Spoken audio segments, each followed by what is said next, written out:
16, public hearing for the proposed oversized garage at 8928 North Bedford Road. Is anyone here to speak about this?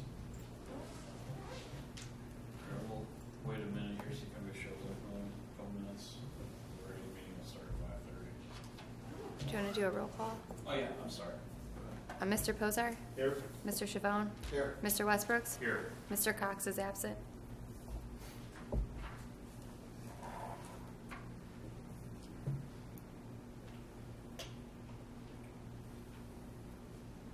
Is the applicant here? Or Yes. Yes. Okay. Jerry. Mm-hmm. Okay. We'll have a discussion at the regular meeting. Is anybody else an opportunity to if they wanted to comment on it?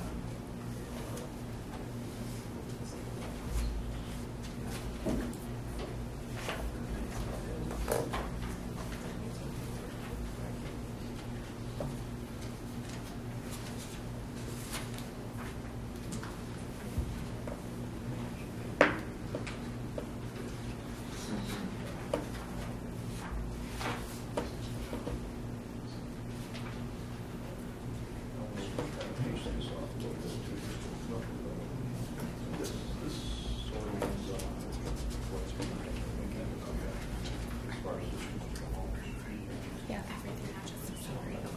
Just making sure. Yeah. Unless they ask for something, but they don't like to. Say, you just send her. But typically, I just roll the whole up and so it's edited and it's not always right. Yes.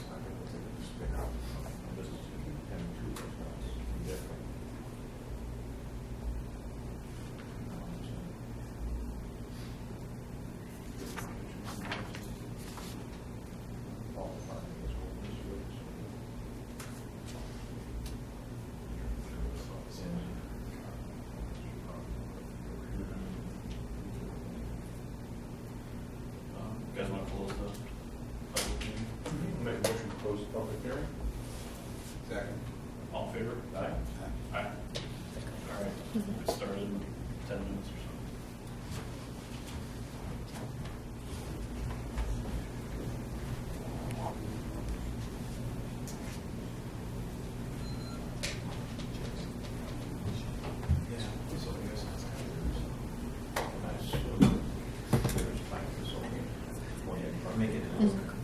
Yeah. So for my notes, like for the public hearing, it started approximately 5:15. He was absent. And then they adjourned at 5:20. Those are the motion. Should go in second. Okay.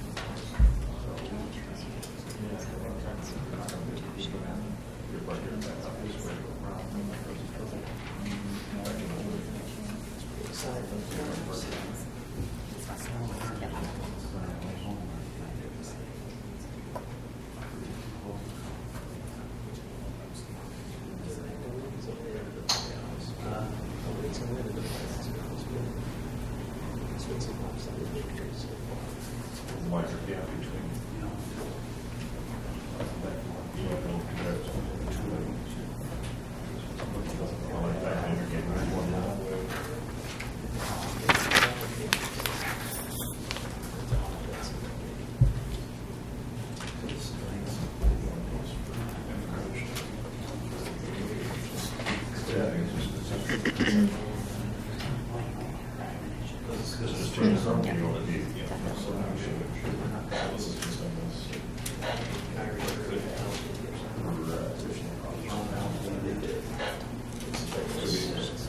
Could be the same thing. Yeah, usually they come in, change.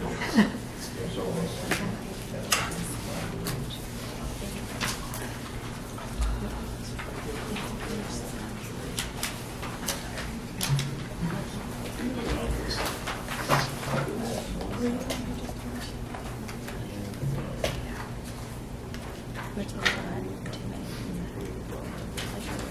Yeah.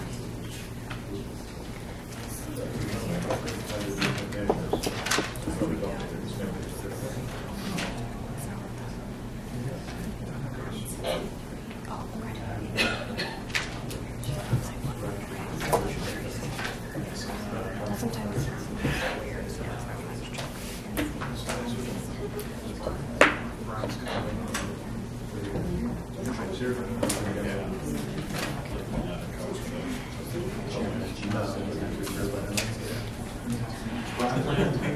No.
Bill?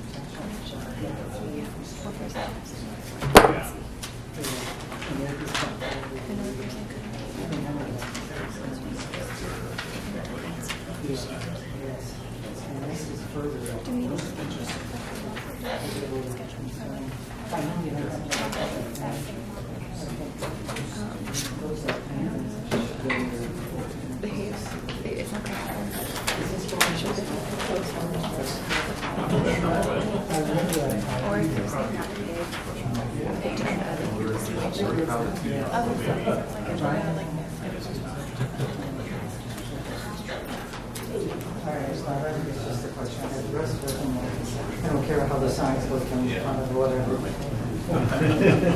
There should be a consent agenda. Oh, yeah. Well,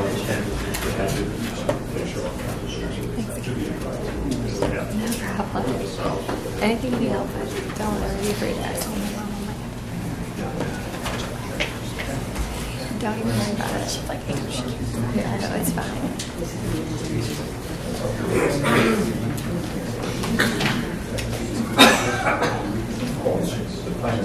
yes, the plans just give us an idea.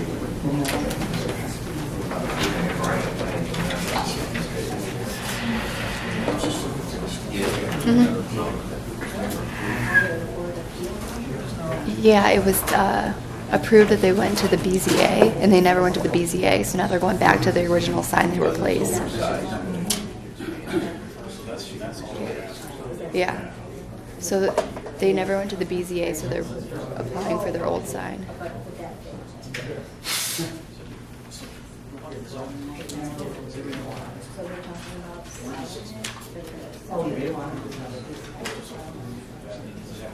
You make a recommendation to council. Yeah, so you'll approve that you want it, and then you make a recommendation to council. And then they'll hold a public hearing and decide from that. Okay.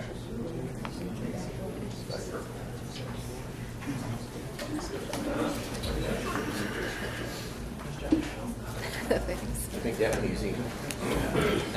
They all do. So we'll fill out this. We don't have an ordinance number yet for it, but we'll suggest the following revisions amendments. So they would suggest the rezoning of VO to, this is just for, because it's from planning commission to the city council. So it's just for the rezone. You have to get letters to the people or something. So that's what we do this. You'll sign up here. You'll sign up here. You'll sign up Kevin. Just right. So that's their following what they're going to change it to. And if there's any correspondence with this, like any form or write it down here. So we have that. And I made There's a copy of this in there too that you can make for future meetings. Oh, I read the A. You didn't want us to approve everything until we're ready. We're sign off on it, which I'll see if we have it tomorrow. I'll see if we have it tomorrow night, so I can have everybody sign off. But he's still looking at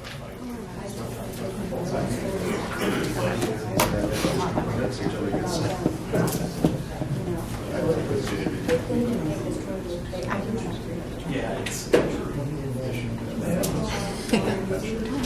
Are we running out of here? Yeah, they read all the documents.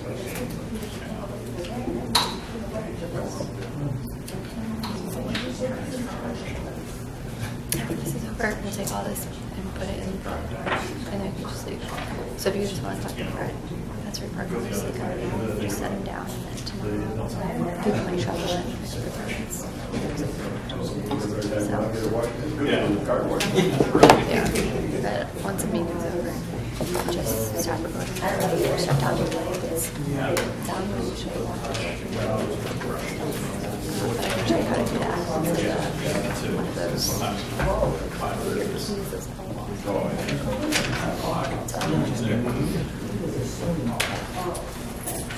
Just shut down the lights.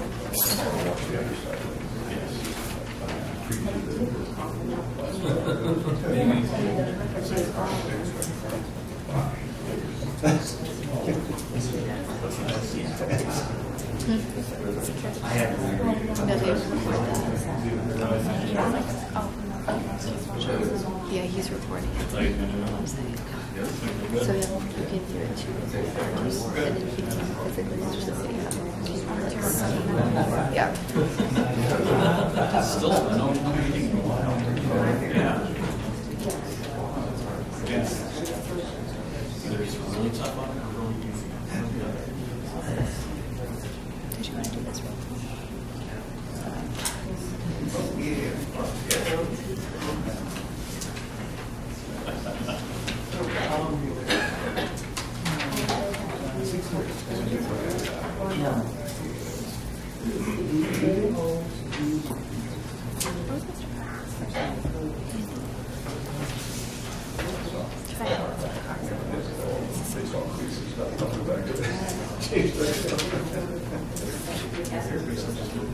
Yeah, I thought truly that's what it was.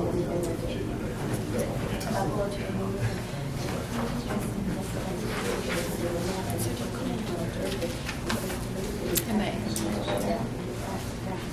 Just you can come in later tomorrow if you want. Because it doesn't matter.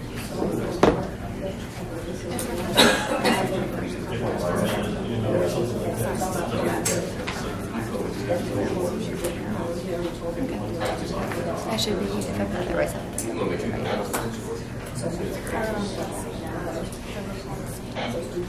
Yeah.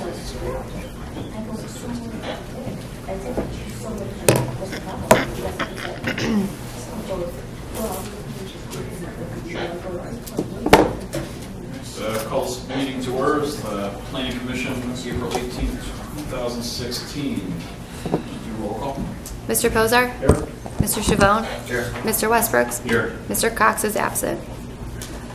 All right. First item is the proposed oversized garage at 8928 North Bedford Road. Is that right? Come on. See. Plans out here.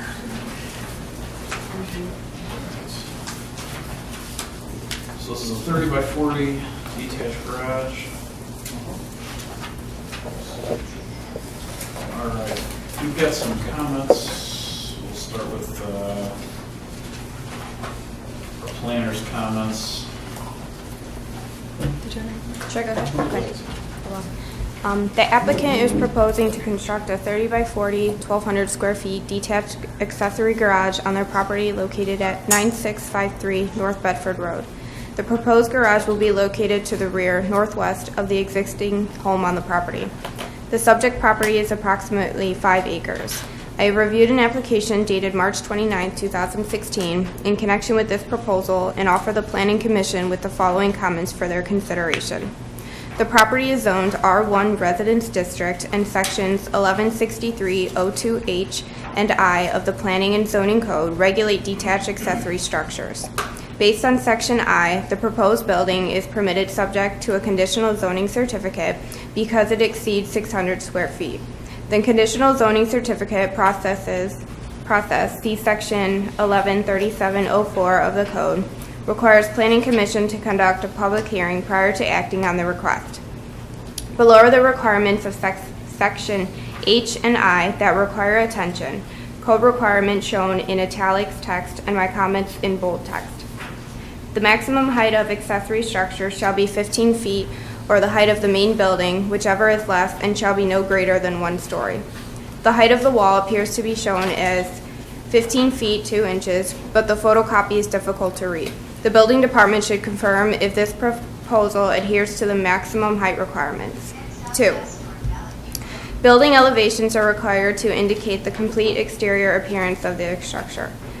Materials of the accessory structure should match the materials on the main structure. A single building elevation has been provided with the application, and unfortunately, it does not identify a list of the materials being used on the exterior elevations of the proposed garage.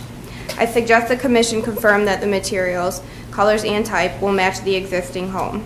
3. Proposed grading and drainage provisions. The proposed accessory structure is large enough that a grading plan should be provided to ensure drainage is contained on the subject property. In particular, the structure is being proposed closer to the northern property line, abutting the homes located off of Starlight Drive. This area should be evaluated to ensure stormwater does not leave the subject site. 4. Side yard setback. An accurate setback is not provided on the site plan to determine the distance from the properties to the north, but it appears approximately 50 feet is being provided. This setback is acceptable pursuant to Section 116302D, but the dimensions should be provided on the plan. Conclusion. I believe this proposal can be approved subject to compliance with the items noted in this report. Specifically, the building materials should be confirmed and documented on a revised plan, and a grading plan for the city's engineer's review should be provided. If the Commission finds it acceptable, these items can be documented on a revised site plan to scale and be reviewed administratively for compliance. Thanks. Anybody else have any comments? Yeah, thanks, Chairman. I mean, I had only one comment, which City Planner Brian France touched on, and that is that we will need to assess the quantity and the direction of the roof drain stormwater as part of the final engineering review. The construction of the proposed garage cannot adversely affect the neighboring properties with regards to the stormwater drainage. Okay. I do have here copies of the topo map, which one of the guys at the building department suggested I bring tonight. And it shows how there's kind of a gentle slope going to the south and to the west. So my thought for the drainage is putting gutters on the sides and then just kind of let it go back into the yard, kind of like it does already. I mean, the actual site is kind of like the top of a hill, sort of. So figure just kind of smooth it out, slightly, put the garage there, and then just kind of let everything follow the natural flow. And since there's enough property here, it should stay within the site. Definitely wouldn't go anywhere towards the homes on Starlight. Where do your downspouts go from your house? Where do they go now? They go into the yard. Into the yard. Mm-hmm. What would you think would be necessary for you guys to feel comfortable with something? What would you be? Yeah, I think, yeah, thank you. This is my first time seeing this particular drawing here, but I think this is a good start. And we would just need something to show the direction that the downspouts are going to discharge the water. This way, all parties can be assured that nobody's going to have any flooding or drainage issues after you construct this thing. I think that's about really all we're looking for. So conceptually, I think it's fine, but, you know, Okay, we would so need a final If review. we decide to approve this tonight, contingent on you signing off on the drainage, you guys can figure that out. Exactly, yeah. Relatively easy. Yes. Yeah, I don't see any issues. I think conceptually, we can approve it here tonight, and then we can have a final engineering review, you know, with a additional submittal from yourself, showing your downspout drainage. And just to note, Brian had the planner had the subject of the memo had the right address in his first paragraph. He had 9653. It's 8928. Right? Okay. So your neighbor doesn't have approval or something. What do you think about the materials? What were you planning to use? White vinyl siding. Okay, is that what your house? Yeah, my house now is white aluminum siding, but Okay. same color. Okay. What else do you guys do? Is this, I know this is a general light drawing, is this what you were planning with the garage doors on the side, Mhm. front, and all that kind of stuff? Yeah, this was a plan I found like from 84 Lumber. You know, I didn't actually buy the actual plans yet because that cost $200. So I Right. didn't want to spend that money yet, but you know, I got a quote on it, so my idea was to buy the materials, have them dropped off in the yard, and hire somebody and say, put it together. Okay. As you mentioned, the height is supposed to be 15 foot maximum. This shows 15.2 on here, what appears to be 15.2 anyway. So then we just guess I got to shave a couple inches off. Yeah, So right. that would be something that we would have to note on there also, as far as approval. And also, this doesn't indicate depth of footers on it. But no, showing that side's going to have a 3 foot. Are you planning a driveway or connecting driveway or anything? Is it just going to stay on? Eventually. Okay. Yeah. My plan this year was to build a garage and probably next year save a little more money and then, because I actually want to redo my whole driveway. I had it asphalted when I moved in 18 years ago because when I originally moved in it was concrete, it was falling apart and I was told our contingency of buying the house was within 90 days to replace the driveway. So being 25 years old and $120,000 in debt, I went for the cheap option and asphalt, but the eventual plan is to redo all of it in concrete and then back to the new garage as well. Now, memory serves me correctly, and we'll just make a note for it to check with the building department. I think you do have to have the pads outside the side of the man doors, so the 3 foot doors has to have a solid surface to step on. So if you're planning to use this plant here, with the one man door up front, then that was fine. Would require a single step up into Much, yeah. push or something like that. You had to get out and hurt. That's all right. Oh, the shingle, we'll mention the shingle of the house. Yeah, I just had the roof redone here Oh, I 2 mean, years ago, so sometimes that's hard to do. yeah, just make sure I get the same shingles in. I believe that's all I have. Well, I was going to mention the driveway also, because the way you have the building oriented on the plan, it's kind of close to the house. And I assume your driveway's going to come around and your double doors are going to be on the, looking at the photograph on the left side here, coming in from the side. No, the doors are going to face the road. With the double doors, they'll be right there. On here? I thought that's the 40-foot dimension. No, that's a 30. Okay. Yeah, Where's so the other door then will be where? There'll be On this side or this side? there'll be a man door right there, and then the other little door for the shop portion, smaller garage door. on that The side. other overhead door? Yeah. On this side? For one of your vehicles, well, it shows a No, that's just, automobile in there. that's just what the plan shows. I'm not gonna actually park cars in there. That's just for like it's gonna be a shop area, like for, I can store, the idea is I wanna put like my tractor, a lot of equipment in there. Cause like right now I have a little detached garage, or not garage, but a little shed, which is dark and no electricity in it. So when I gotta work on the tractor, it's either gonna pull it out in the yard, work on something, you lose a screw, well, it's going in the grass or push it around. So this way, I have a place I can store the equipment and work on as needed. Might not be a bad idea just to show the proposed driveway coming in the future, if you know about where that's going to be. Okay. That's helpful for the inspectors going out later on in case something changes in the direction and, you know, where they put the doors or whatever. So it's nice to have something there. I think it was mentioned in here also, it's a mention from the building to the property line. I think that should be noted in there too. I honestly didn't even think to put that in. I think that's kind of important. Yeah. How far back does it have to be? Garage. 50 feet, I believe, from the I- sidewalk. Yeah, I think, so you're back, here's approximately 50 feet is being provided, I don't know if that. yeah, 50 feet, Required. that's here, yeah. It might not tell us. Well, the standard for like a shed is 10 feet, I think an oversized building is more. I remember pacing it off, somewhere around 40, 50 feet. You want to put that on the drawing, I think, is more accurate than that. That would have less than 5, I think. Okay. Okay. And probably want to have a dimension located.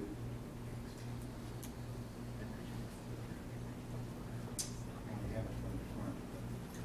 Might want to put something between the front of the garage and your house too, just to allay any other fears or questions. Okay, yeah, I think I had set it back about 10 feet or so, because eventually I want to maybe put an addition on the back, so that would leave a little bit of wiggle room in there.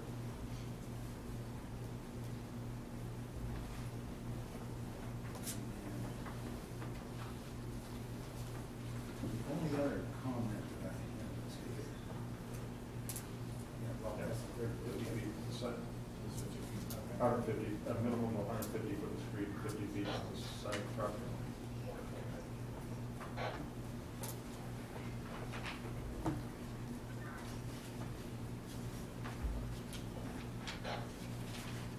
So I guess items that we've had so far, drainage will do the final design for the final engineering review, a couple dimensions for the side from the house, materials to match your home, the white vinyl, and shingles to match, pad for the main door, 15-foot maximum height. Is there anything else we're looking at here? 3-foot quarter rise that should be picked up by the building department. I don't think that necessarily has to be included. Yeah, I wasn't sure how much, it's determined here, and then how much, at the building process. Dimensions are always good to put on. Better to have too many than too few with dimensions and stuff.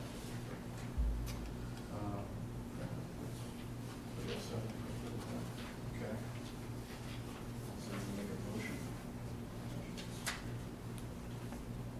Make a motion to approve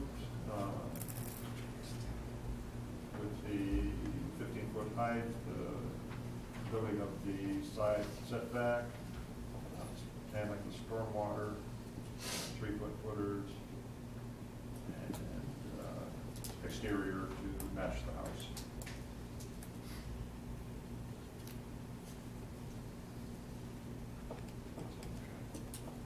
Second. All right, all in favor? Aye. Aye. All right. You got it. Hey, thank you. All right, thank you.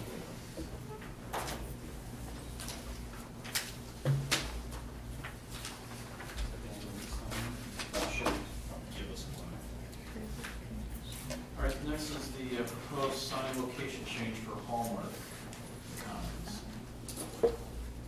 Hello.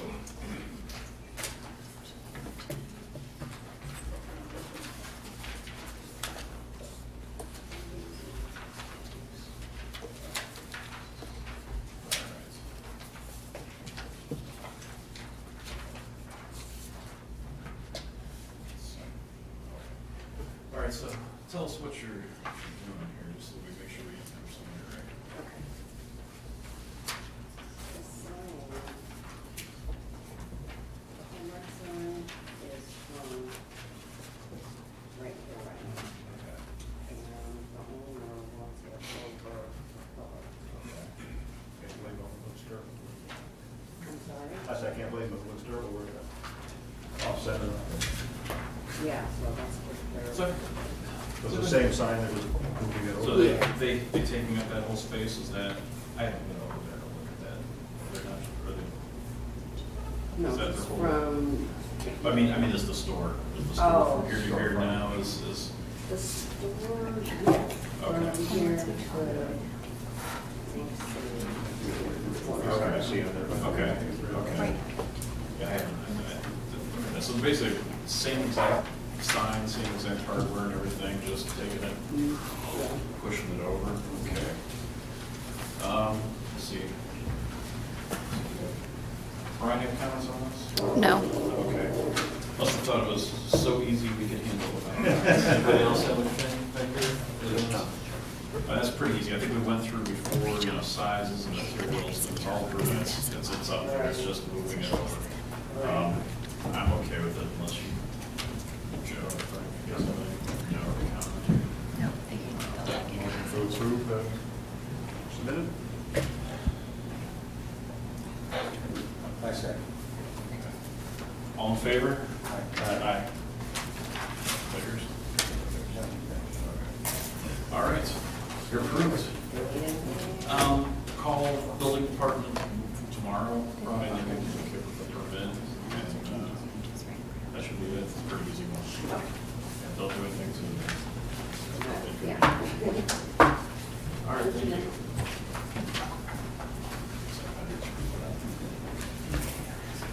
All right, next, proposed wall sign for the get-go.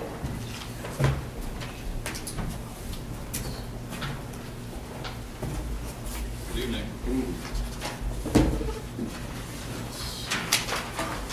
I know we've got comments on this.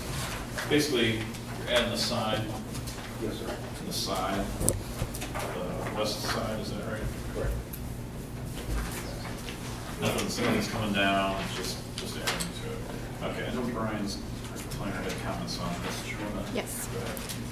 The applicant is proposing an additional wall sign for their property located at the corner of Route 8 and Highland Road.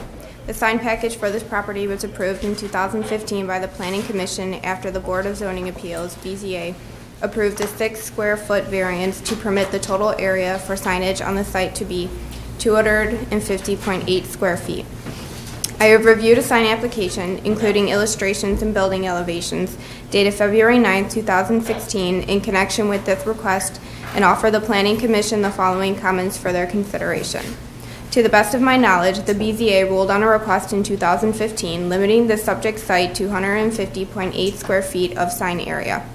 This request proposes to add an additional 58.72 square foot wall sign to the west building elevation. In total, this additional sign will bring the site to 309.52 square feet of sign area.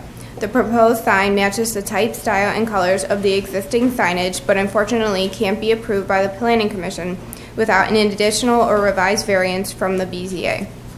The city architect previously reviewed this architecture, style, color, etc. of the signage for conformance with the town center district and found the request acceptable. The architecture of the proposed sign conforms to what has already been approved for this site. Given this, if the applicant receives additional area from the BZA, I believe this sign can be approved as submitted. Conclusion. At this time, I don't believe the Commission can approve the additional sign without formal action from the BZA to increase the sign area for the site. If the applicant receives BZA approval, then I believe this proposal can be approved by the Planning Commission.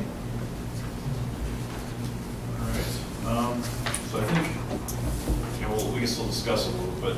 I think we're stuck. We can't do anything on it tonight. If we want to still pursue it, it's going to have to go to the BZA to get. No, why wouldn't they have sent me to the BZA? Last time they sent me to the BZA first, and I was kind of confused when I submitted for the drawings that I knew I would have to get the BZA's approval. Last time we went in front of BZA, got their approval on the package, and then we came here and got the final approval. Now they're doing it, they're switching around. I mean, it wastes a lot of people's time and, gas money. I have a customer come in from Pittsburgh and, get go and can't act on it or nothing in that. But now this board can't give a recommendation to the BZA. We can discuss, well, yeah, I mean, the BZA is going to have to, yeah. That's what the BZA, yeah. I mean, That's not our. I understand that totally, I mean, I understand that totally, but I didn't know if we could. I think we could shortcut it a little bit if these guys agree, but we can discuss it here. If none of us have a problem with it and the BZA would approve it, you wouldn't necessarily have to come back. Usually we say, you gotta be here to get your rules. I mean, if we can discuss it here tonight. And that would be good, and I didn't know if your comments will be, tonight would be turned over to the BZA, as record or whatever, Yeah. saying that, you reviewed it and you had, if you had a problem, or you didn't have a problem with it, and that. Yeah, we'll have that. That can help or hinder, I understand, I'm just letting you know. I think, I went down there before, and I know, but, I mean, that's why we're here tonight, because the store's open now, and the marketing department at Gabdo got together in that, and they're finding out, why is this store not doing as good as it should do, and these are some of the things that they're targeting, and that's why the signage is important, because they want access from, when you're exiting off of Route 8 to come onto Route 8. That's a visual point, serving as a second purpose as marking that entrance. People are getting confused, they're saying, and that. So, I mean, we have one sign on the building already that marks this entrance, but nothing on that side. And then you also get the visibility from when you're coming onto there, and that was our main. I mean, we looked at a lot of ideas, putting a sign here and that, but we knew going in kind of that, this is where we targeted it, we needed signage. And just for that, so. I didn't think that's why we wouldn't waste the money to come back. I wasn't thinking about the ramp, getting off the ramp. You can't see the side there, because we were talking. Neither I, because I had come down Highland Road, and I thought, why would you want a sign there? You can't see it at all from. Well, that's why we said said we've done circles around this location, just trying to figure out why. And they spent a lot of money on the location, and they figured this out of the 6 stores they did in 2015, this would be the doing the best, and it's not, and that's one of their concerns. So they said, geez, how can you not do good on a location that is so high profile? So that's why it was one of the things, we'd like to put one here and one here, but we felt, not going to be greedy, that this would be the best, visibility. And they went into deep thought and even flagged it and kind of get ideas of visibility. That's what we came up with. Do you guys have any comments on signage? Normally, I'm not in favor of going above and beyond what was already approved, but because that sets a precedent, obviously, and then everybody wants to do the same. I understand. Same thing. Now that you've explained a little more than what I saw when I went over there, I understand a little more what you're trying to do. It makes sense to me at first. And signage point to nowhere other than correct. The ramp. And that's what we thought it would kill two birds with one stone, so to speak, and have this and this, for when people are all lined up in here, the entrance, because you really can't see that sign unless you're way over on this end. If you're over here, you can't see anything. And they're saying a lot of people are walking around this way and that. So. I would be okay with, if the BZA approves it, to not have you come back. I think you guys feel the same, unless something new pops up, and then maybe we can have them contact you. I don't know, I'm not sure what should pop up. I can't see anything beyond the comments that were raised here by the planner. Did I ask if anybody else had anything? Because no comments. I wouldn't see us holding anything up if the BZA approves it. So I don't know if we can probably table it for our meeting, they'll schedule a BZA meeting, and if they approve it, then it'll come back. It'll be administrative. It'll be on your. it'll come back to us. And then that's it. Yeah. And just discuss it. Okay. Yeah, something we would come up with, they contact you. So that's something I appreciate that. comes up. So that entertain motion to table? Motion to table. All in favor? Aye. All right. You don't have to sign Do it. it. All right, next. Proposed signage for Steak and Shake.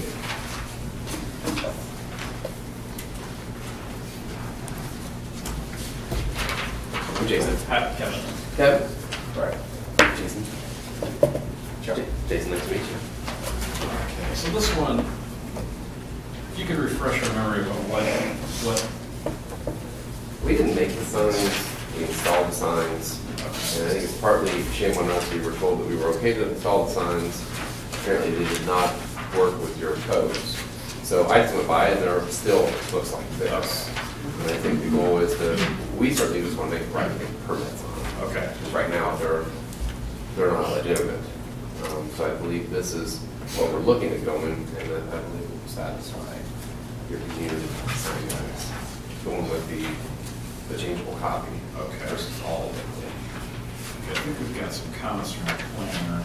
We do. Okay, go ahead. The applicant is proposing to change the sign panel of an existing ground monument sign located at 597 East Aurora Road. The existing sign is comprised of 2 tenant panels which were erected without a permit in either late 2014 or 2015. The property is zoned B1 Convenience Business District. I reviewed a sign application, including a sign rendering, dated March 24, 2016, in connection with this request and offer the Planning Commission the following information for their consideration.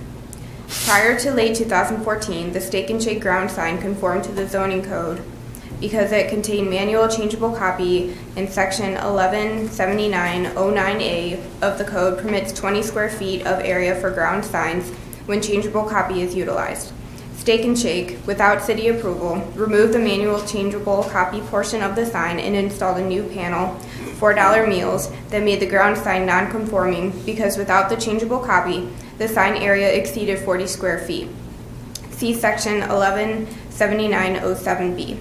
It's my understanding this matter was referred to court, and now Steak and Shake is proposing to change the sign deck to include changeable copy in order to comply with the code and remove the matter from court proceedings. The only change to the sign is the addition of the changeable copy. The landscaping height, sign base, and location remain the same. Given this and the fact that the new overall sign area conforms to section 117909A of the code, I believe this request can be approved as submitted. And we greatly are very sorry for the confusion, because it actually was that and with that, and back to that, but we're very sorry. Okay, does anybody else have anything? What about you guys? I think it's pretty easy. Yeah, no, it's kind of goofy, but we all right, we'll make a motion. Motion. Second. All in favor? Aye. Aye. So we can get a permit then now Yeah. and go ahead and make the change. Yes. Okay. They're fighting dust off the old sign. Yeah. I'm sure it's probably thrown away. Perfect. I don't even know. We never made them, but I don't honestly know. So we'll find out. That's our problem, not yours. All right. I'm actually here for the second one Oh, okay. also. Just coincidentally. And this, we're looking at the CVS. This is a rare occurrence where I actually find it a lot more attractive to have the name, where normally it's the opposite. And this, we've got just pharmacy currently on the wall. And it coincides with the Target, and Target gave us their blessing with just a couple of different things, being same size and same location. But the new one will include the heart with the CVS name. And I don't know, I find it a lot more appealing to look at, certainly, than just something that just says pharmacy, which is kind of rare. But nonetheless, that's what we're asking for, that you might consider us just making that change. Okay. Do you want to read? Yep. The applicant is proposing to remove the existing pharmacy wall sign on the Target building located at 8290 Golden Link Boulevard and replace it with updated lettering reflecting the CVS name and heart logo. The new sign will be approximately the same size and overall area as the existing one. I have reviewed a sign application, including a sign rendering, dated March 28, 2016, in connection with this request, and offer the Planning Commission the following information for their consideration. The approved sign criteria for the crossing at Golden Link Shopping Center requires wall signs be approved subject to the requirements set forth in Chapter 1179 of the Planning and Zoning Code.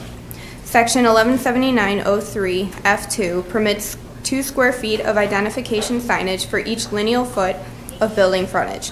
The applicant's building frontage is more than 400 feet, which provides them with an excess of 800 square feet of identification signage.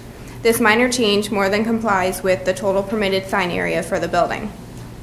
My only suggestion relates to the color of signage being proposed. In my opinion, the red lettering is difficult to see and blends into the red brick building. The issue was recognized with some of the neighboring wall signs, Martini Skate and Snow, for example, and they utilized white lettering. White lettering is not required, but the applicant should consider white because it is easier to see and it matches better on the red brick. Nice. So size-wise, we're okay, I think. All that stuff, it's pretty good. I don't know if you have any thoughts on the color that you brought up. I totally agree with the gentleman that it would be much more visible.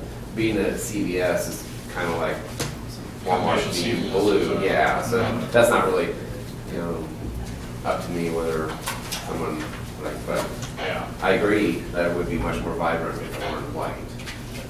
But that's kind of, they want to have a sign, you really can't see that well, so be it. Anybody, you guys have any thoughts? No, I'm fine with whatever the red color. It's been there all the years. It's perfectly fine. Yeah, I think it looks fine, it's good.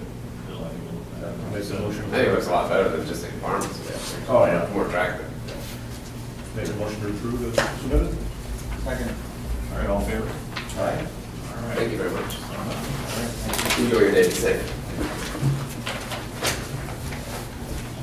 All right, next, proposed conceptual site plan approval for Dr. Tom McGuire. Come on down.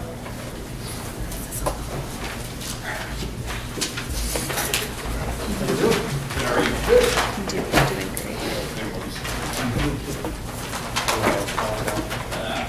Doesn't matter, I'll look this. I'll see it. So let's real quick.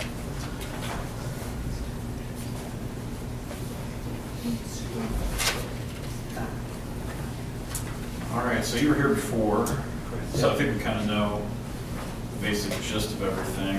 I don't know if it's worth going over any major changes or jumping into the comments. It's up to you guys. Really what we did is went through and made the suggested changes with red brick, veneer everywhere, ethos as an accent versus I'll call it wall field. So we did that. Removed all HVAC equipment from the roof, all these split systems. So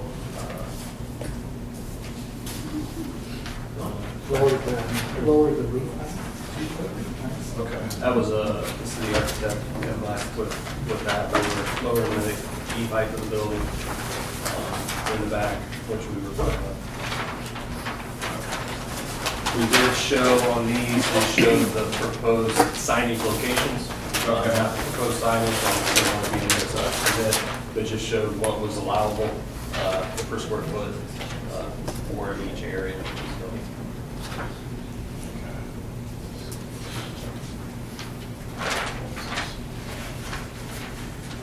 A couple questions, I think, on the comments from the engineer this time was that you, okay, just, once we get to the point of final site design, we'll verify the storm detention, which we're being told was all calculated in originally, using the same engineer that sized it up the first time for the development. So he'll have all that information.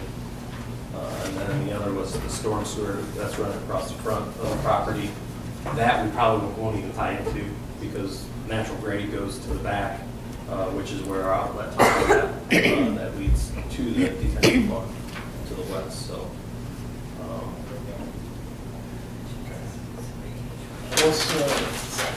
Julie, Sure. Jim's comments? You guys seen these? Okay. The applicant is proposing a 6,300 square foot multi-use building on a 1.415 acre vacant parcel in the Alexandria Square retail office development. The subject site is zoned B2 Community Shopping District and medical offices are conditionally permitted. This application was discussed earlier this year in January and many of my comments remain. Given this, I will update my original memorandum. I have reviewed an application dated December 12, 2015, and a revised site plan dated February 25, 2016, in connection with this request and offer the Planning Commission with the following comments for their consideration. Section 1171-11C of the code requires off-street parking for medical offices and retail uses be based on 1 parking space for every 200 square feet of floor area. Utilizing this standard, the applicant notes 32 spaces as being required, with 51 spaces being provided. Since the building is divided into 3 tenant spaces and only the first space, 2,260 square feet medical office, is being proposed, off-street parking should be examined on a worst-case scenario to determine the maximum total number of spaces needed. Restaurant uses are calculated using 1 parking space for every 50 square feet of floor area. This standard yields a much higher off-street parking requirement than office uses. If the applicant is willing to stipulate that eating establishments won't occupy the remaining 2 tenant spaces, then I believe the proposed 51 off-street parking spaces are acceptable. If eating establishments are possible, then the Commission will need to evaluate how the off-street parking requirements can be accommodated on this site. Number 2. Regarding identification signage, the building has 80 feet of frontage on Alexandria Way, which entitles the applicant to 160 square feet of sign area. The revised plan illustrates general information about the wall signage, area only, and does not detail anything specific about the sign for medical use. A separate sign application will be needed when the wall sign is proposed, and all signage is subject to the approved sign criteria for Alexandria Square. Number 3. Information about lighting is now shown on the revised plans. Sheet C2 depicts 11 pole lights 22 feet tall being proposed throughout the site. No information about lighting levels is provided. Future submittals must contain detailed information about the lighting levels, and the Commission should determine if the 22-foot tall pole is typical in the development. If this pole type and height is not typical, the Commission should require a shorter lighted pole. Number 4. Landscaping details must be included with future plan submittals to ensure compliance with Section 1172-02 of the Code. The plan should include details about the garbage dumpster enclosure. 5. The building is primarily faced with the brick veneer and contains other materials for accenting purposes.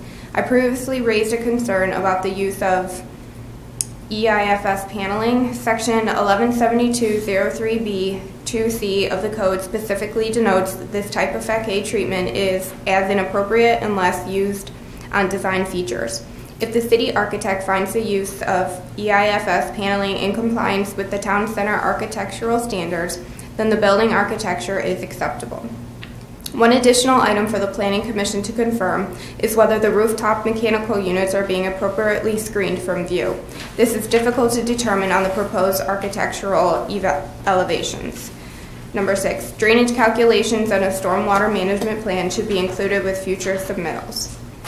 The site plan is comprehensive enough to receive a conceptual approval, but the items noted in this review should be addressed during the final plan submitted to the Planning Commission. Thanks. Just trying to go through these one at a time. Sure. What are your thoughts on parking? See if you're over parked if it's all retail. What's your thoughts on restaurants? Well, I can stipulate that we won't have any restaurants. You're fine with that? Yep. Okay, I wasn't sure if you want to It's all restrict going to be yourself. medical use. Okay, it's all going to be medical use. Eventually.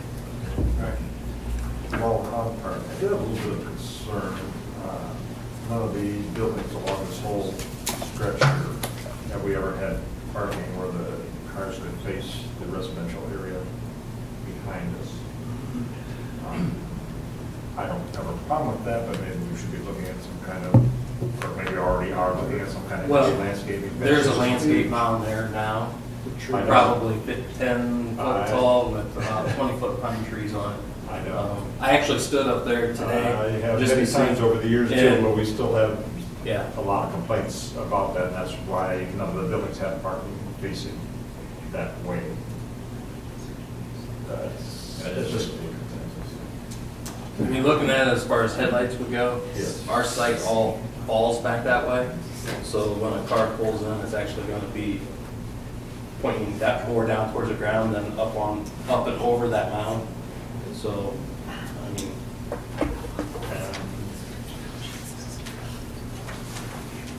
I guess I just wanted on record that we discussed this, that there has to be some changes made down the road, that, because at the time, that's why nobody else has parking facing that way, even with the mounding and the fencing, that the trees and everything else that we've had back. Have there been complaints about that? With with cars shining lights and?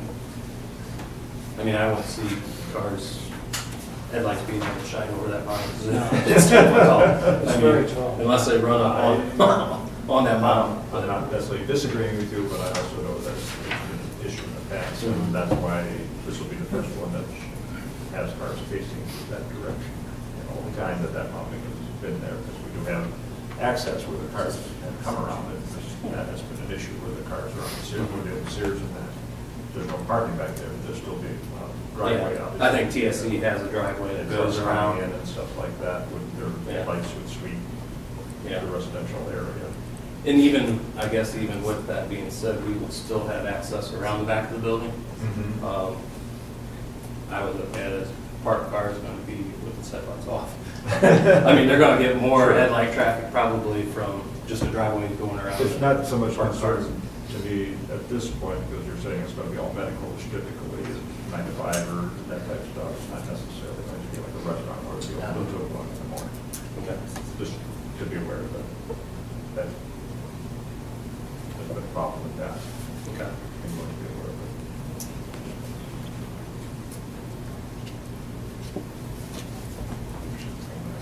Regarding the ACUs or like that? Yeah, you mentioned that, so he put in there, he probably says it's difficult to tell from the elevation probably because they're gone, right? Yeah, there's none showing. Okay, so that issue goes away. Landscaping, yeah, we realize we'll have to have a formal landscaping plan. At the time, we just kind of showed, proposed landscape areas. We're just looking at the accessory without coming to the final approval. Yeah. Lighting was the other issue. It does show on the, I think probably looking at with the aerial shown on there, here's the pole lights, and here's the actual foot candle, showing the cut lighting, so it's not going over top of the property lines. Let's see, this smaller radius around there, that's a 2-foot candle. This is a 1-foot candle, and then the one is a 0.5-foot candle. So basically, showing all our light on our property with a maximum of a 2-foot candle at that distance. And I'm sure, so you mentioned, see if the other light poles, I don't know. I have no idea if other light poles. I didn't look at TSC and see what they have. For sure, I mean, a 22-foot pole is a typical street pole. But they've got completely different light. They've got some 3-way, very few poles. They're doing it more with some concentrated, probably higher and higher wattage. So it's not going to be the same. More as spread that. than us. I'm not real concerned unless you guys are worried about matching the light poles from site to site. I'm not worried about that. Unless you want to completely, and they're probably the only ones that have that kind of way. But, so let's see. So I'm not so worried about that. Signage, you got to come back.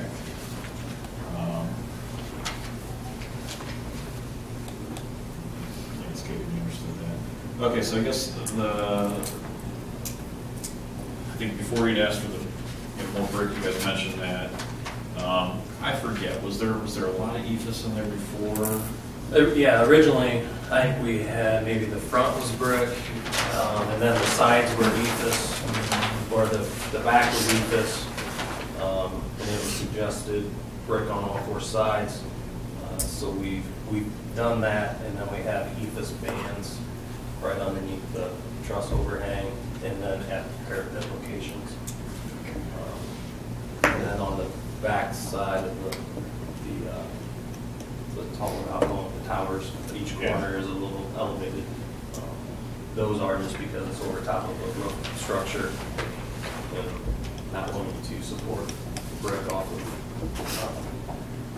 steel beams, so. Like the suggestion of the architect and mayor's office, we changed the windows. These windows were designed, the original windows were designed to go horizontal, higher for exam room privacy. They suggested that we use this type of window with bricks above and below. Yeah, And so we've done more that. vertical, just to give it more colonial look than a contemporary.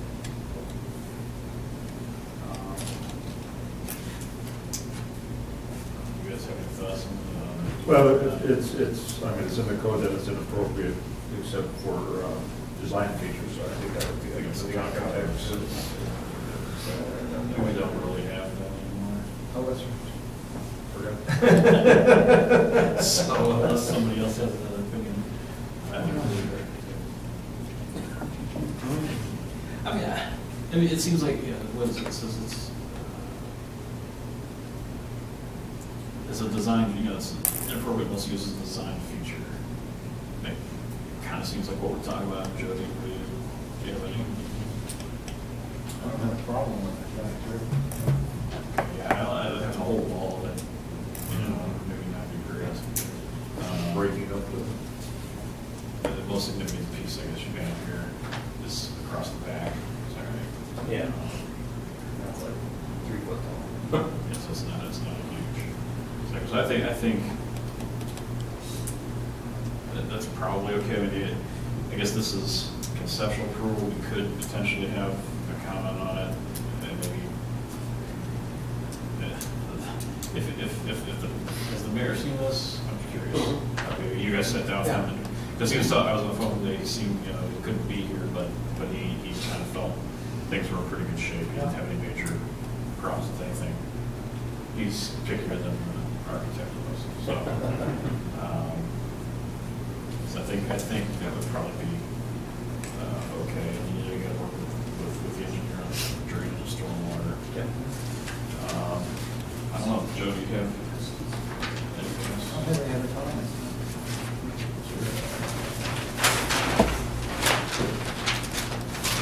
Dumpster back there, and you guys probably have even.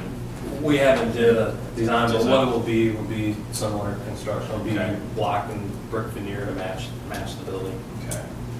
Gates to enclose it. All kinds of medical, so you probably have to keep that certain trash inside, I'm guessing. Yeah, It we have doesn't, medical waste that doesn't. it doesn't even go out to that sterile office type trash.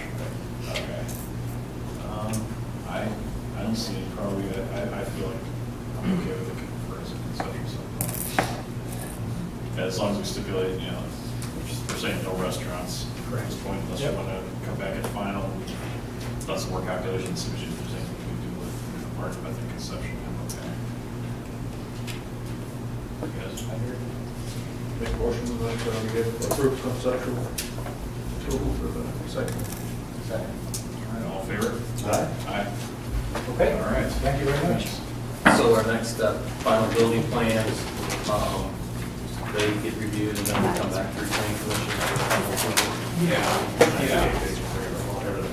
Site design and plan. Yeah, it doesn't have to all come back at the same time, but it can make the evaluation process for you guys to be on landscaping in your final site plan. You may only have signage for your unit that you know is going, and the other two can come back later. Unless you fill those up, unless you're. All right. All right, thank you. Thanks, guys.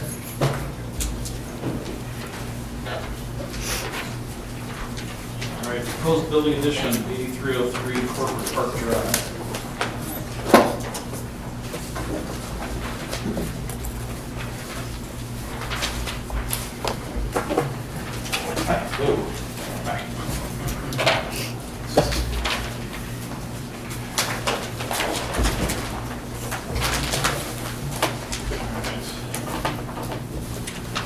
Would you guys like to tell us a little bit about what you're doing here? Then we'll get into the comments. Yeah, basically, it's a 32,700 square foot addition to the existing building. It's same story height, so it's going to match the construction type will match the existing as well, where it's masonry or concrete below, and metal panels currently above, so that will match. And then there's also a parking addition at the east end.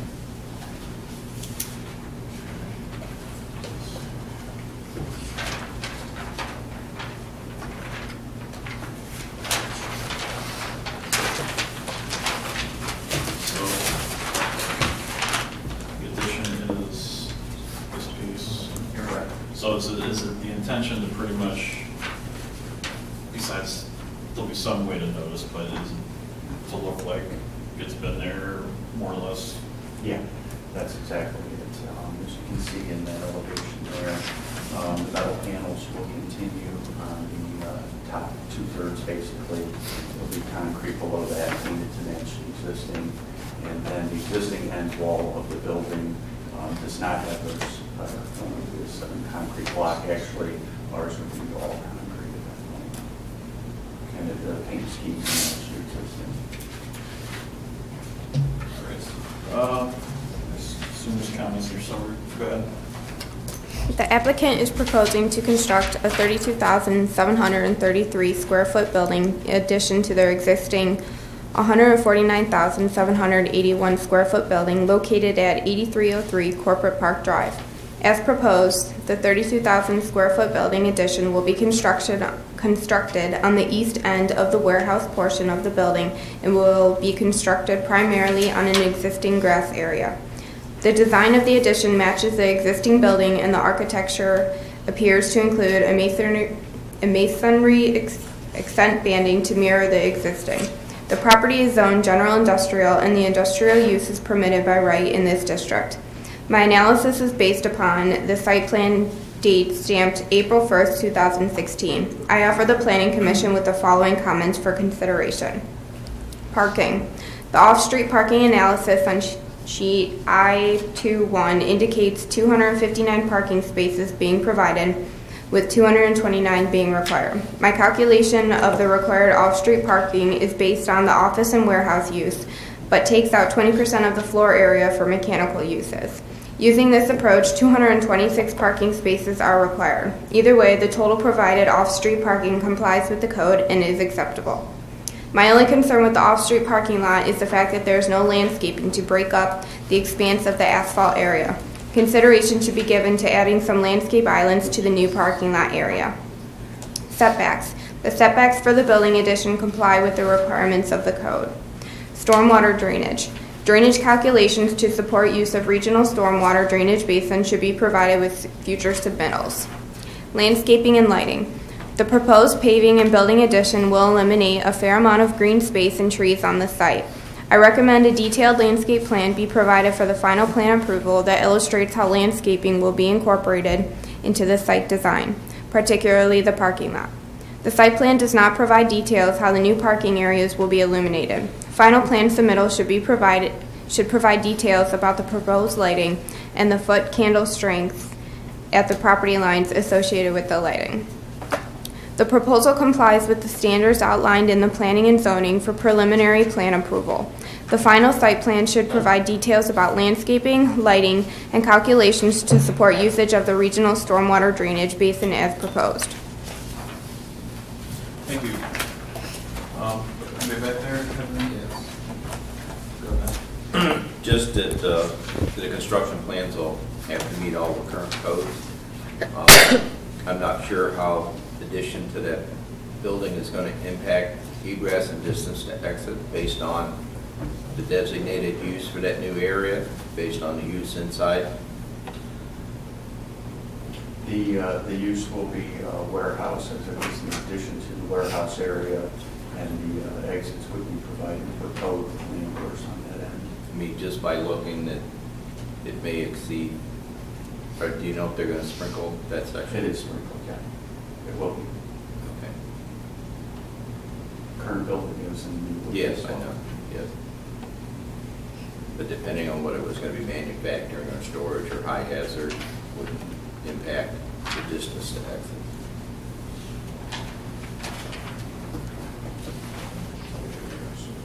Oh, got some too? Yeah, again, Brian's comment has kind of come before mine, but I'll just read my one comment. The applicant will need to show that the existing regional stormwater management basin is capable of accepting increased runoff from the proposed building addition. This should occur during final engineering review. So otherwise, conceptually, there's no engineering issues.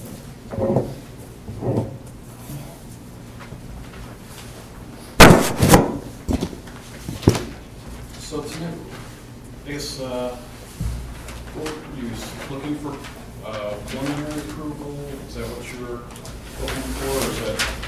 Would we need to return them for another final?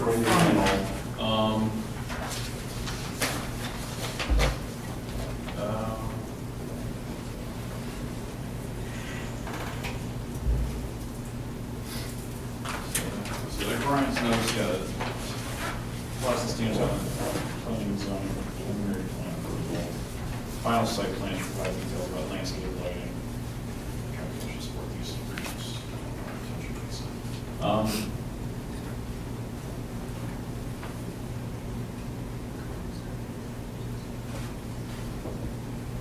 Guess do we have to have, does anybody know opinion on this? Do we need, or anybody? Can they only get preliminary approval tonight if we deem it, or do they have to have landscape lighting and the stormwater stuff to get final, or? I would think that you could make the condition that it's approved administratively, just lay out what is approved and what they need to do. Okay. We can discuss that here. What do you guys see or think these comments?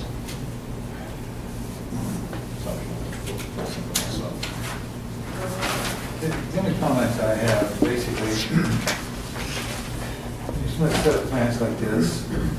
The more information you can put on the drawing concerning what you're doing increases your possibilities, your chances of getting more approvals. Okay. The example is, for example, on the addition, the classification, is it warehouse, whatever, and it's going to be sprinkler, that should be noted on there too, okay? If you have all this information on there, and in fact, I'll even go one step further and say, if you have something on a site plan saying that the existing detention basin will be evaluated to receive this, then we know what's going on, okay? All this information, helps us and helps the other people in the building department and the zoning department understand what's going on here. Okay. If you had something like that on there now, I think it would be easier for us to give you a little bit more approval, I think, on that. Right now, with that, I'm just a little bit hesitant, I think, to go much further than just the conceptual approval, I think. You understand what I'm saying? Yeah. Oh, yeah.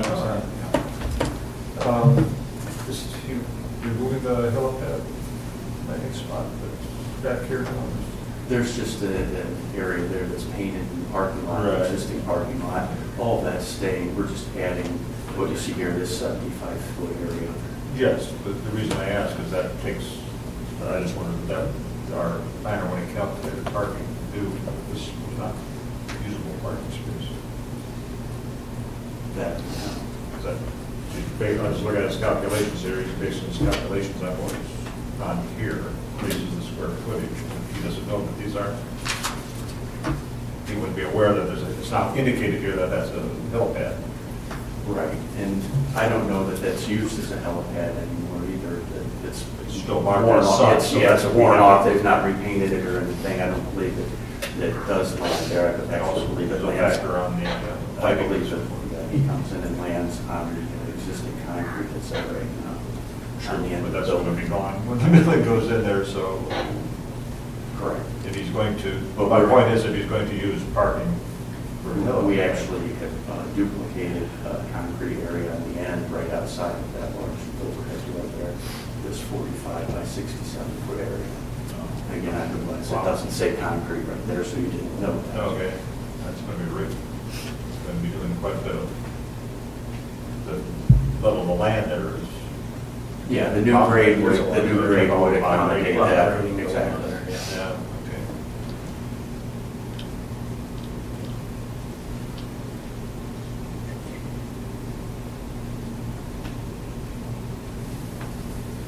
Okay, so let's see what else. Okay, so.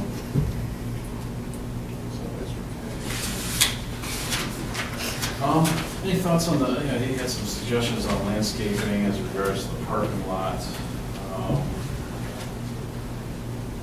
You know, it does sit, you know, you're not, the parking lot's not real visible. Definitely, it's a dead end cul-de-sac. Yeah, dead end cul-de-sac. It's behind that building.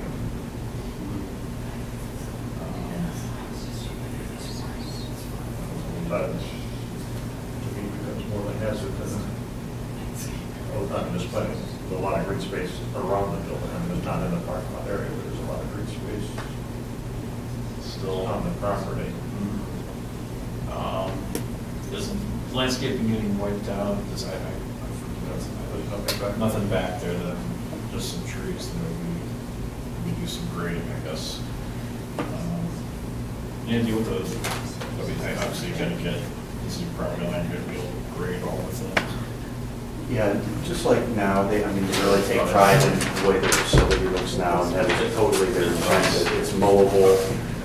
They're not opposed to having, pine trees on top of it. It's not like that.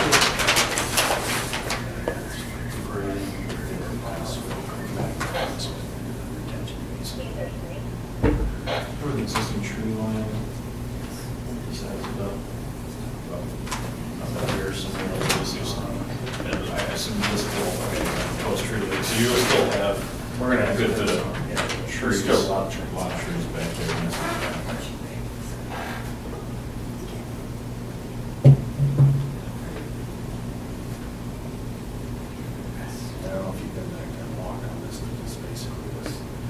Swale that's up there now, it's kind of just, Okay.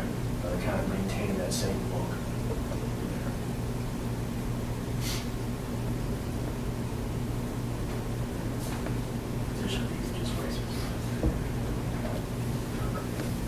So then the side of the building elevation.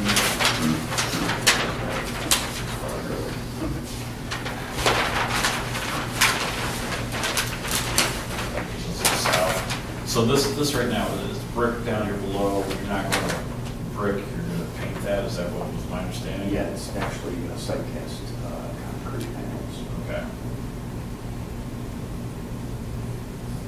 If that was like facing the road, Looks like it's also, it's not, that's pretty hard to see. You got, maybe be able to see the top.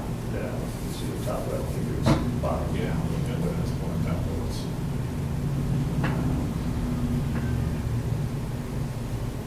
The back. I mean, it's a really good. Well, that's why the panels will continue, and this concrete will be painted to match the existing.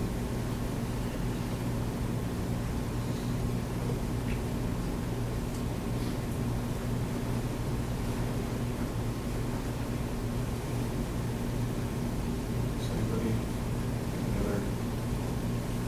any other thoughts on this?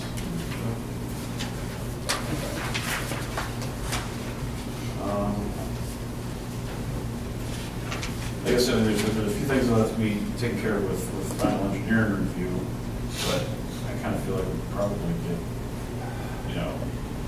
site plan approval. There'll be details that we'll have to go through with engineering review and go through the general site plan. Yeah, even landscaping is going to be minimal change. There can be a separate, come back to landscaping. Lighting, existing lot was lighted. There are currently 2 light poles in the existing lot. They have that small outbuilding on the south side of the parking lot, which has a couple of wall packs on it. The only new lighting we would be adding would be some wall packs on our addition. Do you think that's gonna, the existing lighting poles, do you think they'll adequately light the additional parking? I believe so, and I think it's their intent. They're actually in the process now of upgrading their existing wall packs to LED. I think it's their intent to upgrade their light poles as well. Okay, we'd like to see us in that. So just to make sure that does, sure. Park in your parking lot. I think you came back with landscaping, lighting, knowing that you've got a few things to take care of with engineering review. I think probably okay with this.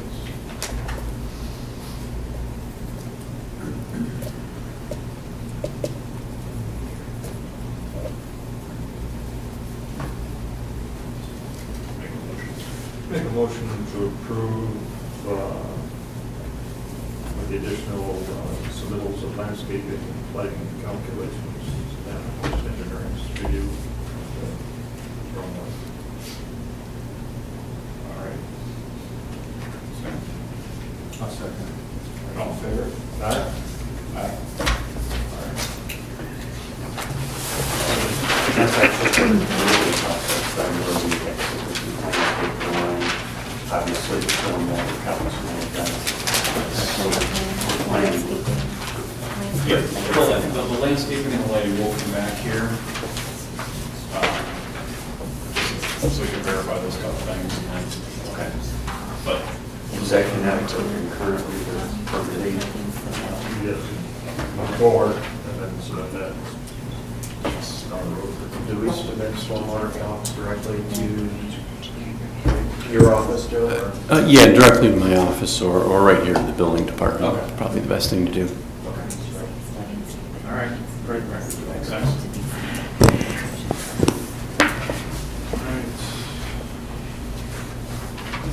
Proposed communications tower, 9426 Freeway. Aye.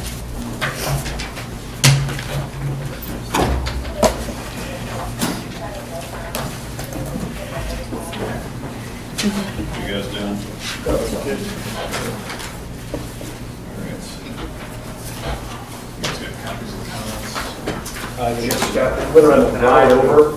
The email came across, I didn't get a chance to read them while we were waiting. Okay. Yeah. Okay, why don't you briefly just let us know what our level of science before we lose the last one.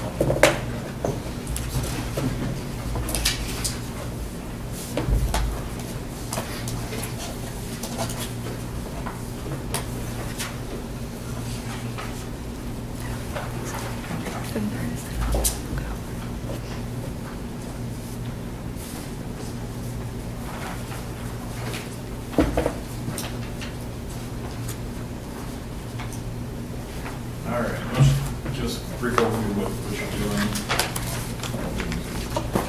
Well, as the second report indicates, we're permitted use in this district. We're proposing a cell tower for Verizon.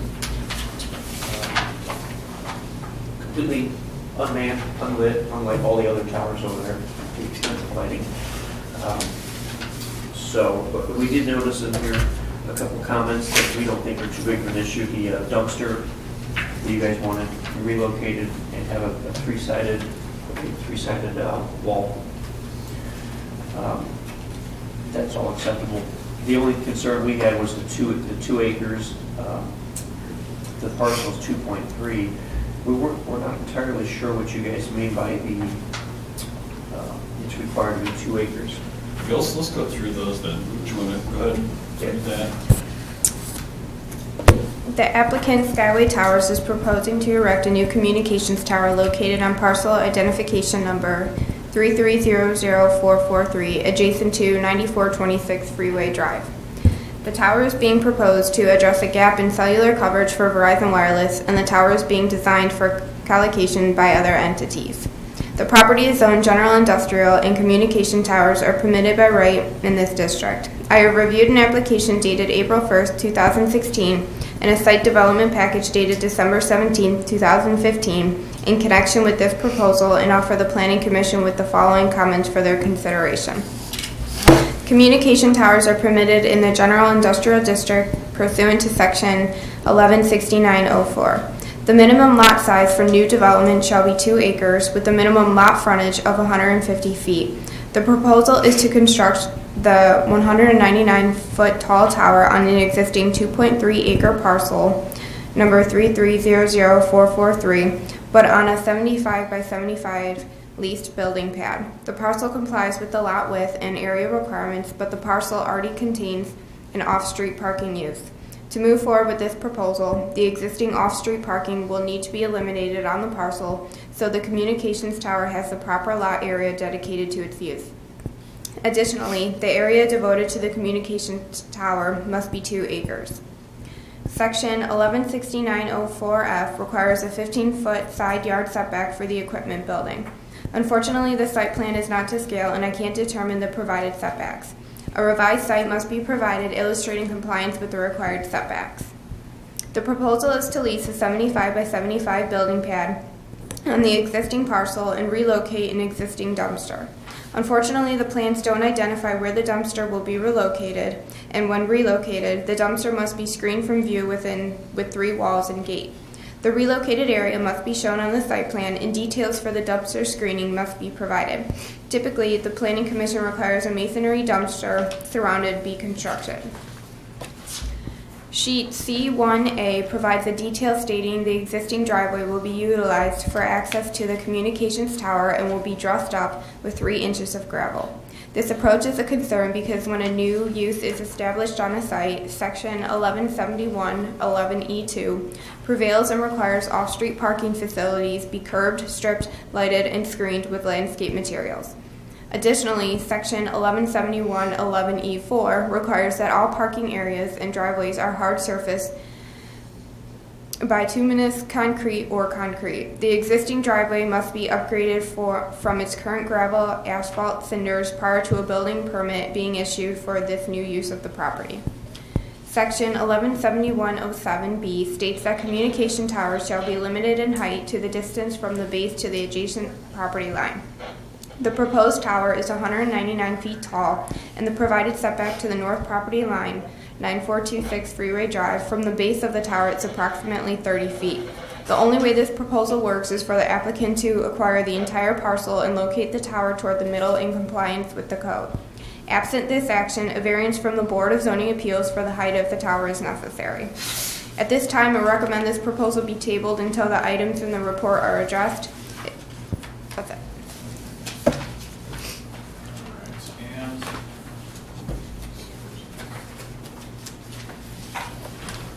Mayor had requested the law department to give some comments as well. Do you have that as well? Yes. Yes. Do you mind? Sorry. If you would like to take a drink for your life. I did. Did you guys have that? No.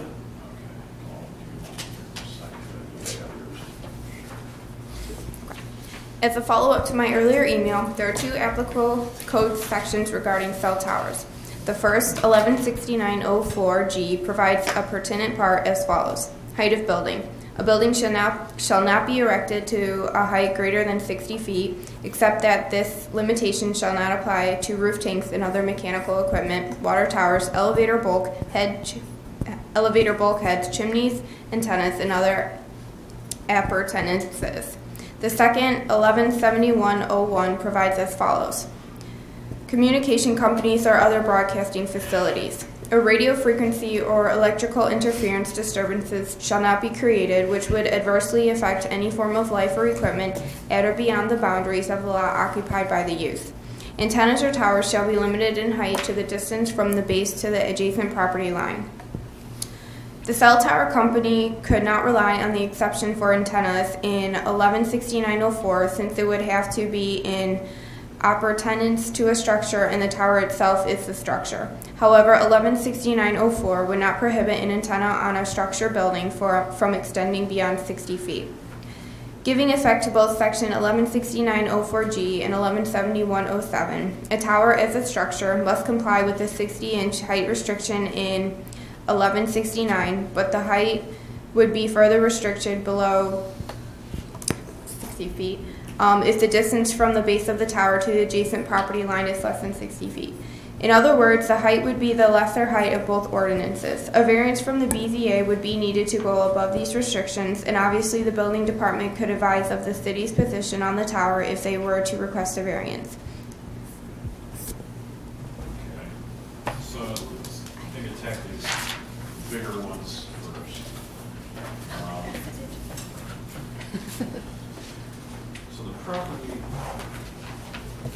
He'll diversify owns all of that, and then there's two other parcels just out there, but it wasn't really relevant for these purposes.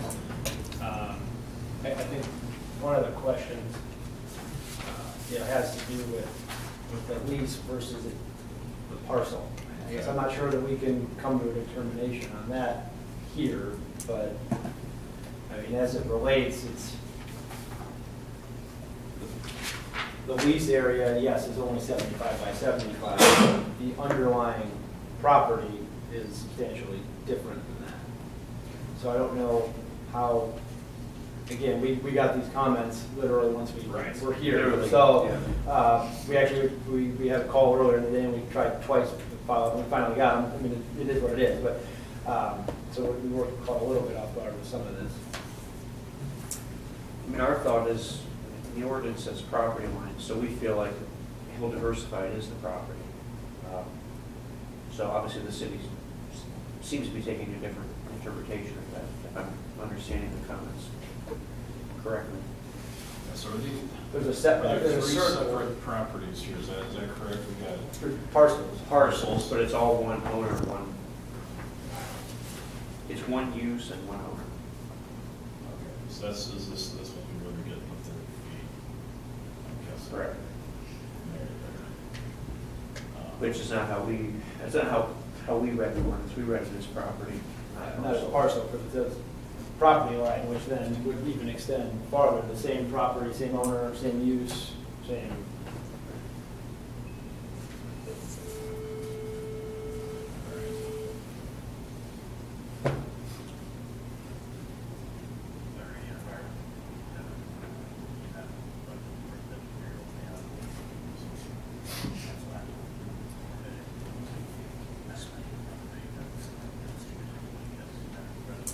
Okay, so they're also, according to this, they're reading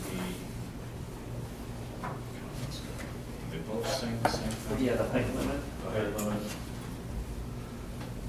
Yeah, saying 60 feet would be the height limit without getting a.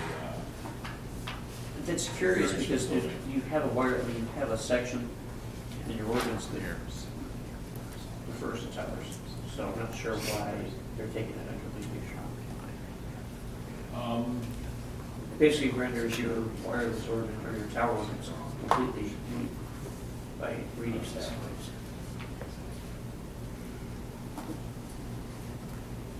Are you saying the discrepancy between the two sections? Well, if I'm reading this correctly, the interpretation from the law department or your attorney is that the underlying height limit for the district, the underlying district, is superior to the height allowed by the tower ordinance.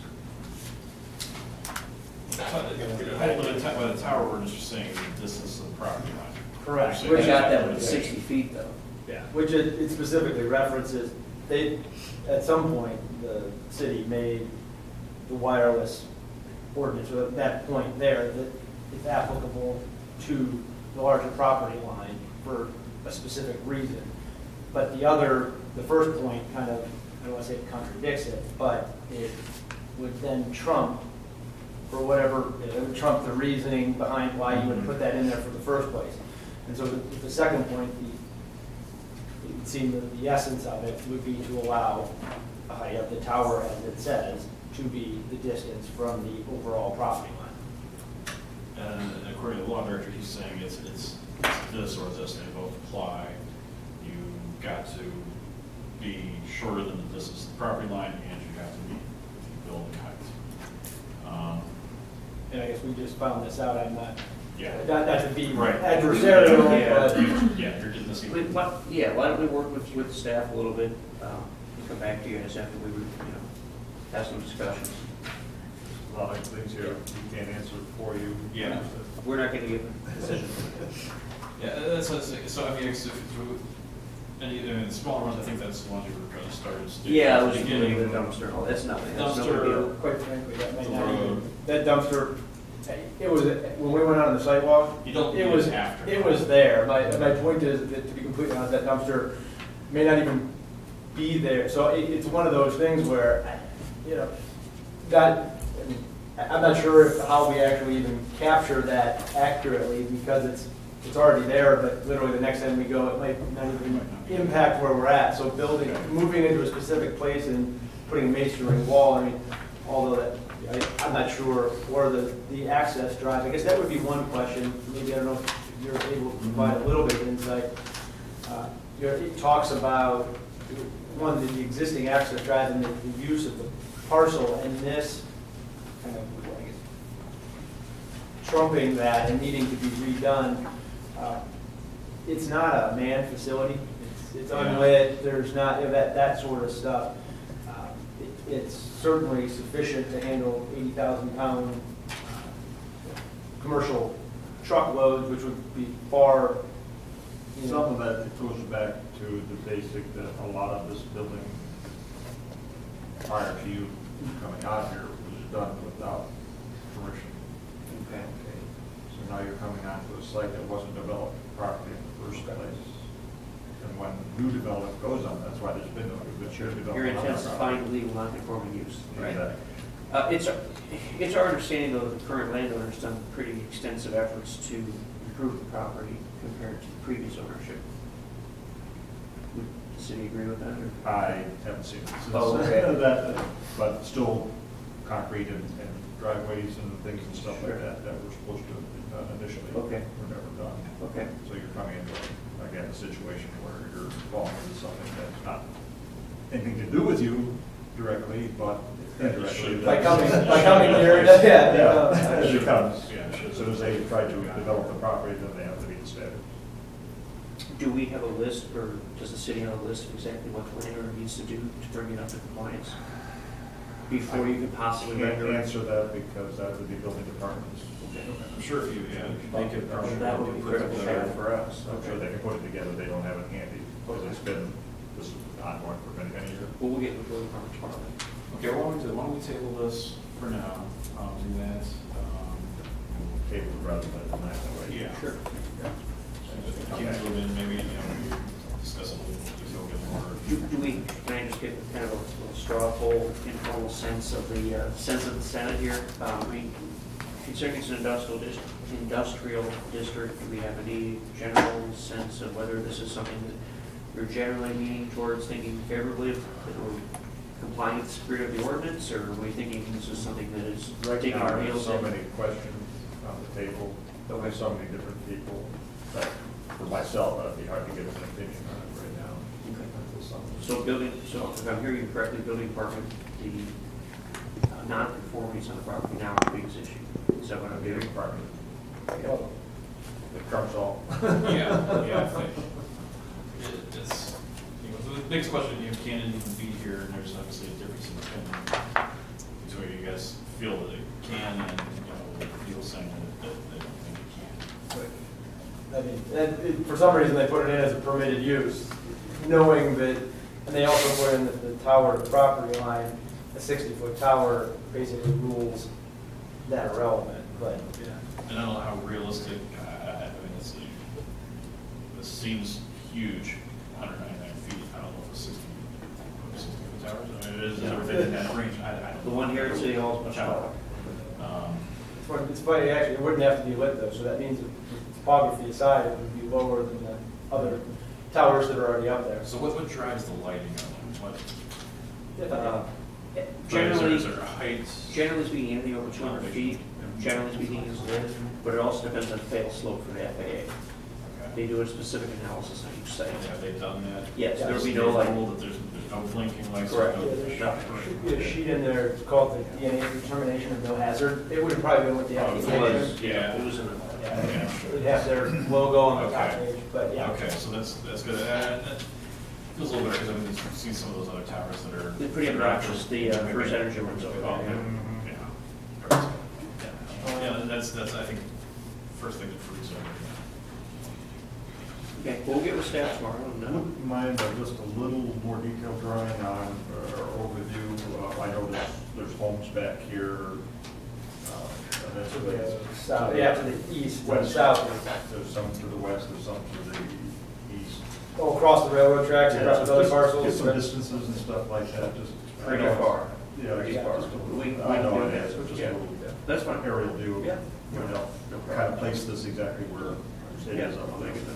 And for what it's worth, it's actually, the driving force behind this, being driving, is their need for the network, which is to improve and in some places correct severe deficiencies, specifically, most specifically to that area in the southeast, which is the residential portion of Macedonia. So that is, we wouldn't be here if it wouldn't be directly benefiting the community in that sense.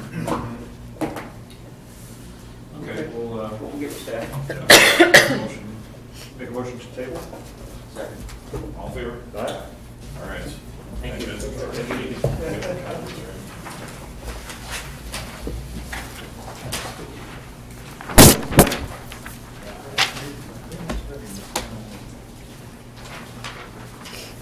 Yeah, something like that.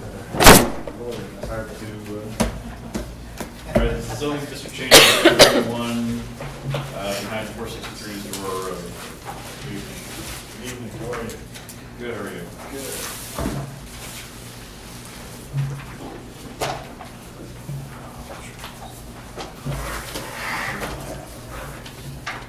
All right. Just before we jump into this, let's just, go ahead and read comments on this. I have reviewed the applicant's interest to rezone the subject properties, approximately 2 acres, from the current BO business office zoning to B1 convenience business. Please note, amendments to the zoning map do not require public hearing in compliance with the amendment process outlined in Chapter 1141, the Planning and Zoning Guide. The 2 acres is located north of Route 82, west of Fairlane Drive, and south of Harmon Drive. The vacant property is located immediately north of 453 East Aurora Road and will serve as a continuation of the recently constructed retail plaza owned by Cook DeBrose Land Corp. I have reviewed a rezoning plan dated April 4, 2016 in connection with this request and offer the Planning Commission the following comments for their consideration. The rezoning plan is very conceptual, but in general, the concept of changing zoning on this property seems logical, given the existing land use patterns and zoning immediately to the south of the subject property. However, my primary concern with the request is ensuring adequate setbacks and screening of the adjacent residential from the future commercial uses. In particular, the easterlymost proposed 6,179 square foot restaurant and retail building illustrates a drive-through lane along the east side of the building.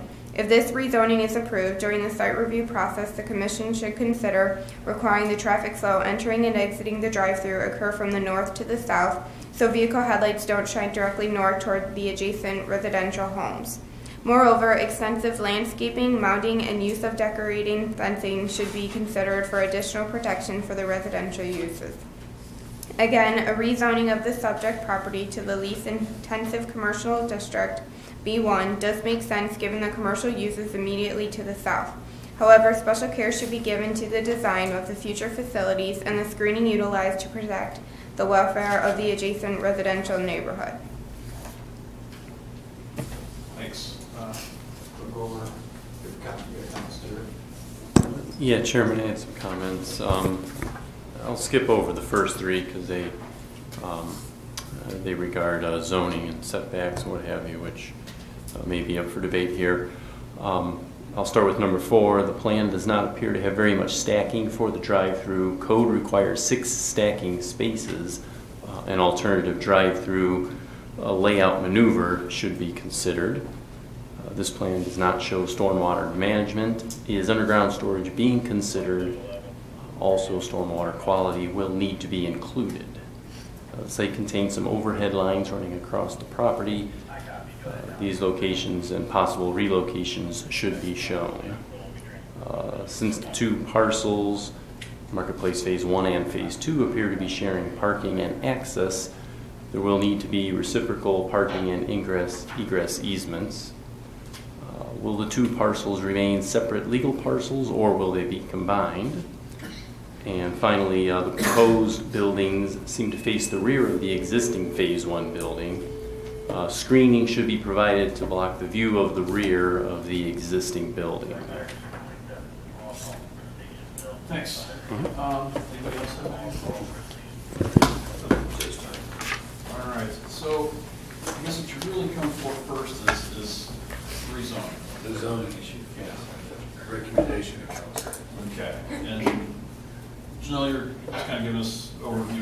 Chairman, our goal here is, give a recommendation to council.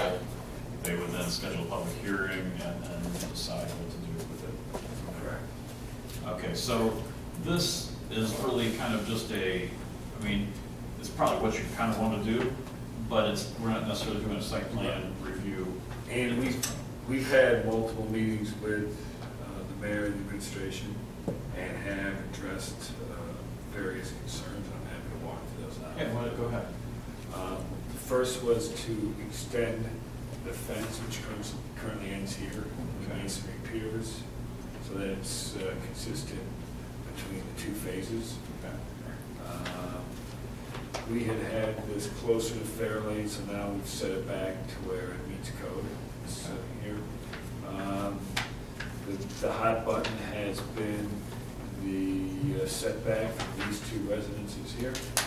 And so we've increased the setback down through here. It was suggested we add a fence, which we've shown, as well as mounding and landscaping. To do this, we reduced the footprint of the building from basically 80 feet to 70 feet. So this is kind of the minimum for the retail today. And they wanted this stub of asphalt to be removed. Which we're happy to do.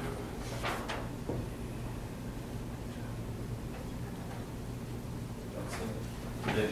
They never brought up the drive-through, trying to flip that around. No, until I got this right up, that's the first I've heard that. So I'll see how it stacks. All of our architect lay out how it stacks. Okay, yeah, it'd be best if it did point towards that, and like the engineer was saying, I think the code asks for at least 6 car lengths. I don't know if you can get that there. I don't think the lighting will be an issue with the mounting and the landscaping we're doing here. So yeah, we'll certainly look at that, but the stacking.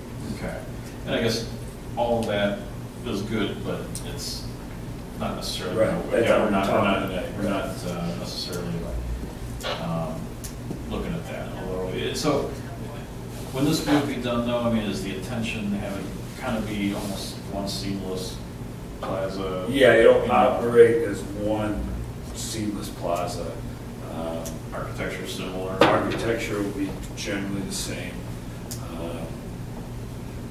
We will retain the parcel wide, which is one of the questions in the letter. But as far as the operation of the center, it will all be one center. We have a fast casual restaurant that wants to go here, with a coffee user that wants to go here. We have a hair salon for here. So it's still good tendency to mix what we've done up front. Okay. You guys jump in anytime. And last thing I'd add, the administration has asked an estimate of what kind of dollars it would create for the city and schools. Okay. So we estimated Macedonia's incremental payroll and their portion of the real estate taxes over $40,000, and Macedonia's incremental share of $45,000. So between the two, it's in excess of $95,000 a year. If you look, I don't know if you guys have the zoning map. I mean, it's basically, we're talking about the red site here. It's basically spot zone as it sits today. Yeah. What is a lot? It's office. It's office. It's kind of weird. It is. It's kind of a place. I think Brian mentions something to that effect that it does make sense given the uses around it. I mean, you could stick office on it. Certain times of the day, office picks more traffic out than retail. Retail's a little less intense during the peak hours, but it goes all day. Whereas office, you get a flood at 7:30 and a flood at 5 o'clock. Guys, do you have any other questions? So these are going to remain separate parcels, is that? Yes. Which was said. But they're going to utilize each other's parking, or is? Yeah, there'll be an easement filed between the two. The calculations might be different based on separate parcels, I don't know, way back. I'm trying to remember how tight this thing was. Pretty Goodness, close. Numbers. It was pretty tight, and that's why we have 8 cars per 1,000 back here. Which is a lot for retail. I'm guessing this is sub 5. I don't remember the exact number, but probably almost 5,000. I guess, yeah, keep in mind for this back here, I mean, you haven't done any calculations, I think Brian reviewed it from a parking sample, but I think Frank brought it up when we were talking earlier, it was brought up for the Dr. McGuire's, parking, if it's a restaurant, it's kind of higher intensity. Right. And it sounds like we've got a couple places that are restaurants. But this plaza gets packed, with what's the place? First Watch. First Watch, packs them in there. It's pretty full. Yeah, so that's what, I mean, this is set up to be employee parking for the front center. Okay. And I've never gone back here before. What's the back of that? It's a one-way drive. I mean, what's the building itself look like? It's all the same masonry units around the entire building. Okay, so it's not. It's not bad at all. Yeah, I'm afraid to look at it. No. Okay. This seemed rather narrow. That's the drive that's there today. It's a one-way drive. Correct. But I guess I'm looking at egress as far as the cars can go. And this is going to be open over here, but they'll have to come all the way around. They won't be able to go this way because I know there's trucks delivering and parked and they're going to be blocking. They would be able to go that way, or they can come this way.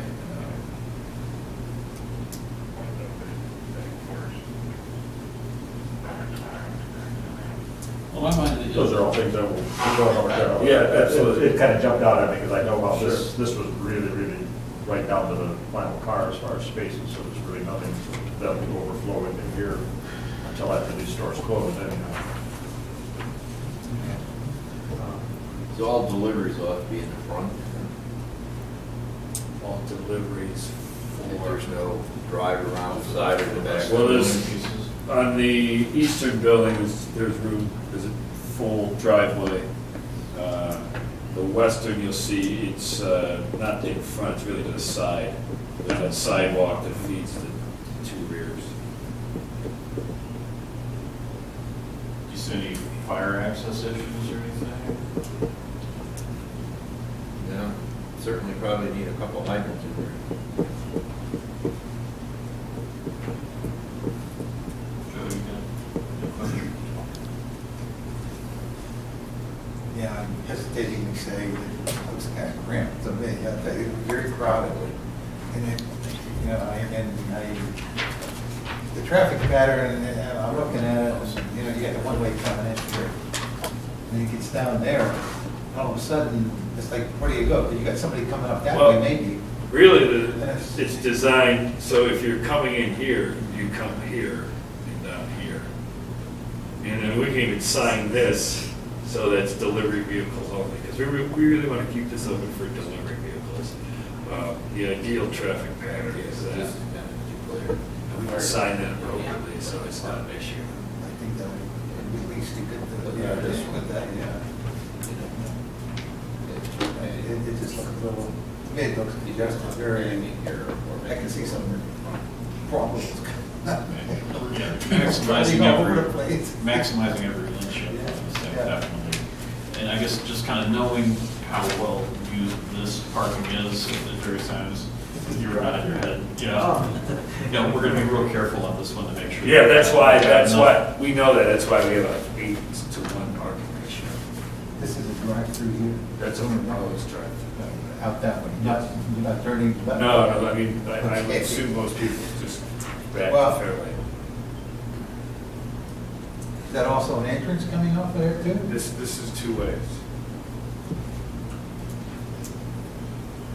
But that's the spot that Brian was saying, the planner was saying, he'd rather not see the headlights going that way. I mean, it's nice having it right then to get in and out, and then you can't just reverse it because you got the wrong side.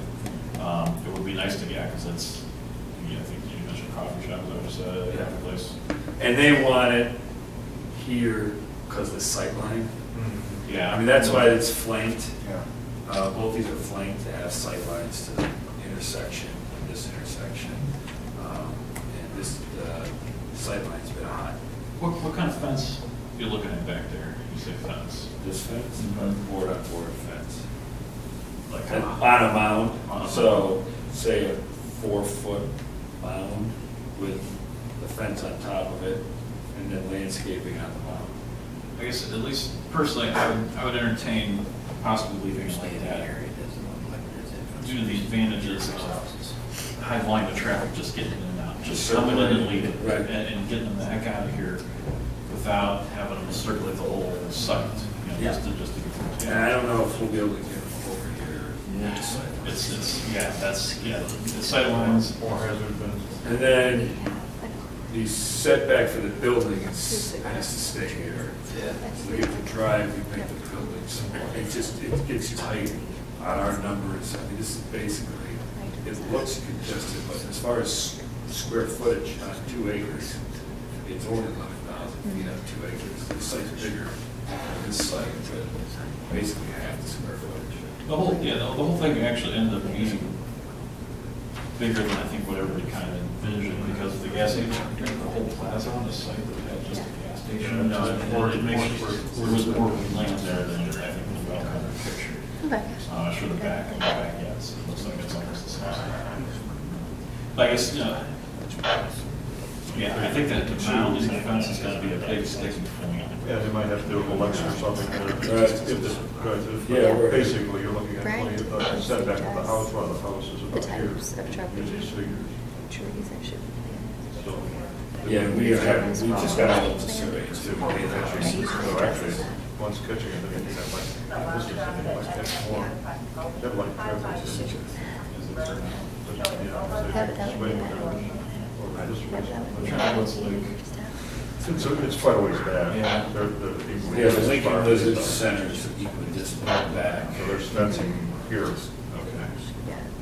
And landscaping there, so this is probably not big as this view was initially thought.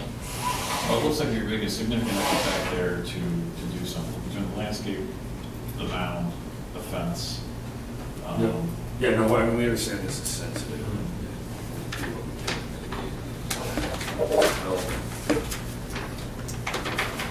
I would be in favor of recommending. Yeah, I had no problem recommending the change because, well, this has got to come back and go beyond that one. Come in for them to make the property developable. Could be office or something could go there right now no matter what we do. So I think this is probably a better, a low-profile restaurant rather than a 35-story drum. But you couldn't have anyway. I think everybody's requesting a mattress store. We'd like to get another mattress store, tire store. I said, We're either that would be up. Honestly, everybody is. Top of the fence, you can't. One of them went out last week. I forget which mattress. It was a fairly large chain. Be okay for about half. So they'll be weeded out here. All right, guys, someone make a motion, I guess, as a recommendation. Motion that we recommend make the zoning code change. Say that one more time. Make the motion that we recommend the council to approve the change from BO to B1. All right, all in favor? Aye. Aye. All right, great. Good luck with them. This will be easier. West of Fairlane. All right, well, thank you, Jeff. I think that was the last one, right? Yes. And south of Fairlane. They'll have to make a message. You live in that? Oh, no, I'm over where the tower is. Oh, Talking okay. about earlier. You're on the. Taking info for our council person. Off Ledge Road? Yes, sir. Yeah, we have so many towers up there now, I don't know why they can't just put those things on the ones they put up, or ODOT put up. The ones with the flashing red lights all night long. Okay, you guys got any other concerns? I talked to the mayor, he suggested he might want to schedule a separate, like a work session, public meeting, but a work session, just to kind of discuss signs, I think. Similar to what we kind of were expecting. Wasn't a big fan of the more recent approval. We knew that was going to happen. And it just, I think for him to kind of express some of his thoughts on science and what he's trying to do. But he'll reach out to everybody and try and schedule that. Maybe we could even talk into actual legal interpretation. Yeah. All right. Wait till they've made a motion to approve. Is there anything to sign on that change from the OW one? Yeah, we're gonna have you sign off on the plans, and then there's a recommendation for him. Kevin will sign off on to send to council. And then you guys already adjourned? Not yet. Okay. So we want to make a motion to adjourn? I'll make a motion to adjourn. All right, all in favor, aye? All right. Okay, thanks.